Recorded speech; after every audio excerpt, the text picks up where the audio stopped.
Well, when President Obama tapped Chuck Hagel, former U.S. Senator, Republican, he was the only Republican to be included in Obama's administration, at least the upper echelon of his administration. And there were some people that thought, well, it was a nice olive branch from the president.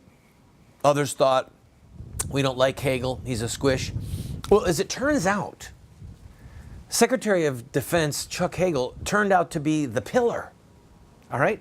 It wasn't that he was a squish. It was that Obama and the people around him were the squishes. And so this tension has arisen and been there for quite a while. Chuck Hagel saying that ISIS, the Islamic State, if you will, is an imminent threat to America and to our interests around the world. And President Obama at the same time poo-pooing and saying, well, you know, they're the junior varsity, they're the JV league, downplaying them. Then Hagel has been at odds with the president on how to deal with China, who's becoming more and more aggressive. He at odds with the president on how to deal with Russia and the Ukraine, at odds in various ways over the president's Middle Eastern policy. It turns out that the squish was the hawk. And Obama and his political minions are tired of it. In fact, one report spoke about a briefing that a high-ranking general and Hagel gave to the president, which infuriated the political insiders. Another one talked about a scathing rebuke that he wrote to one of the national security staff at the upper echelon, might have been the national security advisor, saying that our policy is really bad in Middle Eastern affairs. So what I was, one of the commentators that I watched mentioned the fact that in previous administrations, that when we left our borders, all right, when the topic left our borders, then partisan politics were set aside and politics were set aside. In other words, what's best for the country?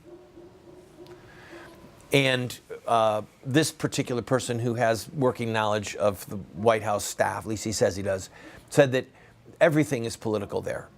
Our domestic policy is clearly political, but worse is that, or perhaps worse, is that our foreign policy is political as well.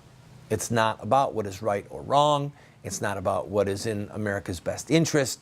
It's about how the politics will play out nationally and internationally. So, enough on that, except to say this. ISIS is a threat, all right?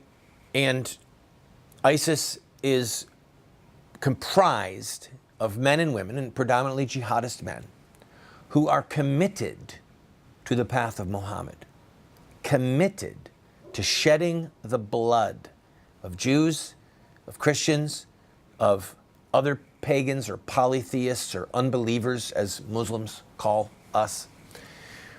And President Obama either doesn't get it or gets it and is somehow an agent for them, at some level.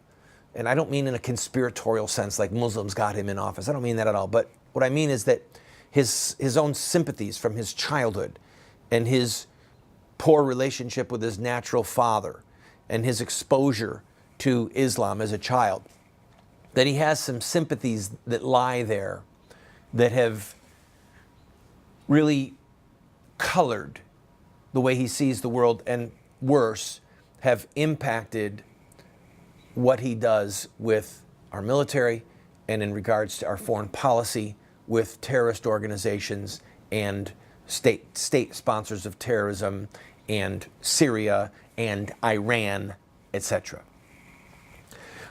The Jerusalem Post has reported that Israeli officials are saying that if the current deal that's on the table with Iran goes through, where Iran ultimately will be welcomed into the family of nations and will be given a 10-year window where they don't try and develop nuclear weapons, but at the end of that, the sunset clause, that at the end of that 10 years, they would be free to develop nuclear weapons, or they might even turn to Russia to get some of the nuclear material that they would need to build nuclear warheads, nuclear bombs. Israel is now openly saying that it reserves the right to strike Iran militarily right now. So you can see why Hagel is on his way out, and you can see why Obama's policies regarding Muslim nations and Islam itself are aiding and abetting those who are committed to shedding the blood of Christians and Jews and doing everything they can to topple Western governments and to create an Islamic state. That's why they're calling themselves the Islamic State, Mr. Obama.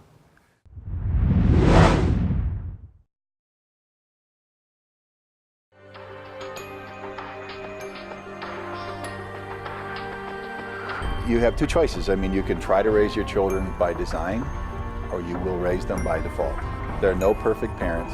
We're going to get it wrong sometimes. If we have a plan, we've got a better chance of getting it right in the long run. There is something deep within the heart of every human being that longs for parental acceptance and approval. When does a boy become a man?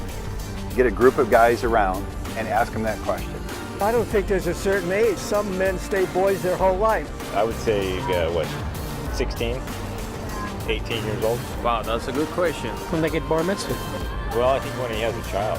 So I just became at 56, 56 years old. Without the power of the Holy Spirit changing us and giving us power over our sin, we can't hope to be the dads that our kids need us to be.